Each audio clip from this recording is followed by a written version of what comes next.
Bismillahirrahmanirrahim. Assalamualaikum warahmatullahi wabarakatuh.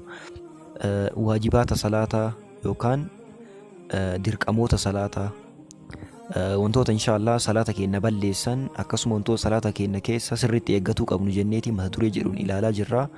Inshaallah viidiyoo kana sirriitti irra deddeebiidhaan hamma dhumaatti ilaalaa isiniin jedha. Waajibata salaataa jechuun maal jechuudha? Dirqamoota salaataa jechuudha. Dirqamoota salaataa jechuun akkamii?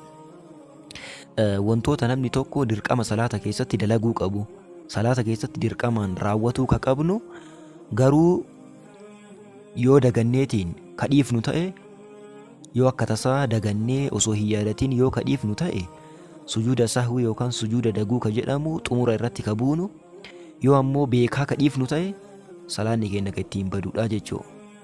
Waajibaat salaataa jechuun namni tokko daguudha yoo wantoota yoo kadhiisu ta'e sujuuda sahwii ittiin bu'u yookaan sujuuda daguu yoo beekaa kadhiisu ta'e ammoo salaanni isaa jalaa badduudha jechuudha.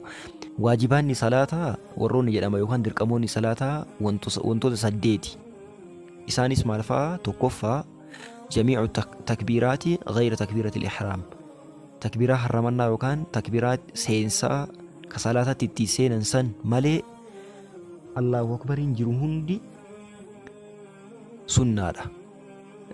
Arkaan waajibaata garuu takbiiraan harramannaadha ka jalqaba ittiin salaata seenan sun rukniidha, arkaana salaataati. Namni tokko yoo dagatee kadhiisu ta'e takbiiraa jalqaba salaata ittiin seenan san salaanni isaa ni bada. Dagatee dhiisee beekaa dhiisee salaanni ni bada. Garuu ammoo takbiiraan ka jalqaba salaata ittiin seenan san malee jiru hundumtuu dirqamaa jechuudha. Yoo dagatee kadhiisu ta'e rakkoo hin qabu. Fakkeenya namni tokko jilba qabachuudhaaf Allahu akbar jechuu dagatee calliseetumaan osoo jilba qabatee salaanni isaa hin badu. Yoo dagateetiin otoo Allahu akbar hin jedhin jilba ka qabatu ta'e salaanni isaa hin badu. Maal godhaa? Xumura isaa irratti sujuuda sahwii bu'aa jechuudha. Garuu beekaa yoo kadhiisu ta'e salaanni isaa ni bada. Akkasuma ammallee fakkeenya jilbarraa erga ol jedhee sujuuda bu'uudhaaf Allahu akbar ka jedhu san yoo sujuuda saniif Allahu akbarii ka dagatu ta'e salaanni isaa hin baduu jechuudha. Maal godhaa? Xumura isaa irratti sujuuda sahwii yookaan sujuuda daguudhaa yeroo lama sujuuda bu'aa jechuudha.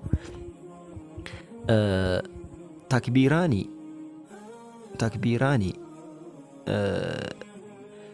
akkuma amma jenne takbiiraa seensaa ka jalqabaa san malee takbiiraan kuuwwan ka jiran maaliidha? Dirqamaa jechuudha. Tokkoffaan isa lammaffaa tasbiixaatun fi rukuu'i wassujuudi. في الركوع سبحان ربي العظيم وفي السجود سبحان ربي الأعلى.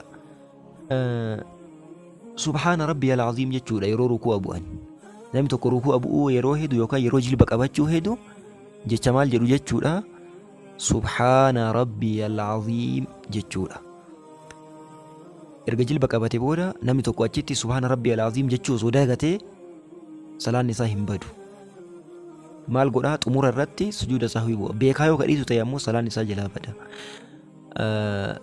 Lammaffaan isaa sadaffaan qawlu sami'a Allahu liman hamida lil imaami wal munfarid. Namni kophaa salaatuu fi namni namaan imaama ta'eetiin salaachisu sami'a Allahu liman hamida jechuudha. Jirba iloo qabatanii achirraa ol jedhan maal jedhama? Namni imaama sami'a Allahu liman hamida. Namni kophaa salaatullee sami'a Allahu liman hamida jedha. Garuu namni imaamatti hidhatee jiru yookaan ma'muuma ka jedhamu namni nama biraatti hidhatee jiru akkasiin jedhu. Jecha sami'a Allahu liman hamida jedhu kana jechuuni waajibaata salaataa keessa dirqamoota salaataati. Beekaa yoo kadhiisu ta'e salaanni isaa ni bada. Dagatee yoo kadhiisu ta'e xumura rakkoo hin qabu. Xumura irratti sujuuda sahwii bu'aa jechuudha. Sadaffaan isaa afraffaan ربنا ولك الحمد للكل. jecha maal jedhu? ربنا ولك الحمد. namni hundi imaamni illee ma'muumni illee munfarideen illee namoonni kunni hundi sami'a Allahu ربنا ولك الحمد jechuu isaaniiti. Namni tokko fakkeenya jilba qabatee jilbarraa yoo ol jedhu sami Allahu liman hamida erga jedhe booda rabbanaa walakal hamdu jechuu yoo dagate rakkoo hin qabu, salaanni isaa hin badu. Garuu yoo beekaa ka dhiisu ta'e salaanni isaa jalaa badaa jechuu. Inni ittaanu shanaffaan waqawlu subhaana rabbiyal a'laa fi sujuudi. Sujuuda keessatti yeroo sujuuda bu'an subhaana rabbiyal a'laa jechuudha. Sujuuda yeroo bu'an subhaana rabbiyal a'laa, subhaana rabbiyal a'laa, subhaana rabbiyal a'laa ka jedhu kana namni tokko yoo ka dagatu ta'e salaanni isaa jalaa hin badu. Garuu yoo ka beekaa dhiisu ta'e salaanni isaa jalaa badaa jechuudha. Waqawlu rabbi ighfirlii bayna sajdatayni. Jidduu sujuuda lamaaniitti jaaffaan jidduu sujuuda lamaaniitti rabbi ighfirlii jechuudha. Namni tokko beekaa yoo ka dhiisu ta'e salaanni isaa jalaa badaa. Yoo dagatee ka dhiisu ta'e garuu salaanni isaa jalaa hin baduu jechuu. Torbaffaan watashahudul awwalu, tashahuda duraati. Tashahuda duraa jechuun attahiyyaata duraa. Fakkeenya zuhriin rakaa 4 salaatama. Jidduu keessa attahiyyaataaf ni taa'ama.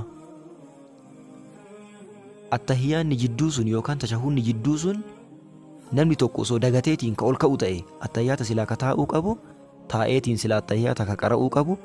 Dagatee ka ol ka'u osoo ta'e dagatee ol ka'eetiin rakaa shanaffaa rakaa sadaffatti ka ol ka'u ta'e osoo attahiyyaata hin taa'in osoo dagateetiin ol ka'e salaanni isaa jalaa hin badu. Maal godhaa? Xumura irratti sujuuda sahwii fida yookaan sujuuda daguudha. Garuu beekaa osoo tashahuda kana ka dhiisu ta'e hoo beekaatumaan attahiyyaata taa'uu didee irraa ol jedhe salaanni isaa jalaa bada. Garuu osoo dagateetiin attahiyyaata jidduu kana dagatee biraa ol ka'e rakaa sadaffaadhaaf yookaan dhaabbii sadaffaadhaaf osoo biraa ka'e salaanni isaa jalaa hin badu daguudhaan yoo ta'e. Ka badu yoomii yoo beekaa tashahuda yookaan attahiyyaata kana dhiiseetiin biraa ol jedheedha jechuudha. Inni torbaffaan isaa. Inni saddeetaffaan wal juluusu lahu, teessuma isaaf taa'amu. Isaafis taa'uu barbaachisaa. Yaa'u taa'aniitiin waan qara'amuuf jecha tashahuda duraa kana taa'eetiin qara'uu qabaa jechuudha. Wantoonni harkaa waajibaata salaataa jedhaman 8 kanniini inshaallah sirriitti qabadhaatiin hafadhaa isiniin jedha. Waan isiniin gariin immoo gaafatuu dandeessanii. Akkuma dura jalqaba irratti ibsine waajibaata salaataa jechuun maali? Namni tokko beekaa yoo ka dhiisu ta'e wantoota 8 irrana dubbatame kanniin beekaa yoo ka dhiisu ta'e salaanni isaa ni bada. Garuu dagateetii yoo ka dhiisu ta'e xumura irratti sujuuda sahwii fidaa. Sujuudni sahwii inni fide sun isaaf sirreessaa jechuudha. Akkanatti adda baafadhaa, ibaadaa keessan sirreeffadhaa isiniin jedha. Waan isiniin galin inshaallah koomentii irratti gaafadhaa. Namni barnoota amantii karaa bareedaa kanaan akkanatti baratuu barbaaddan sabskraayib isa jedhu san tuqaatiin nu hordofaa.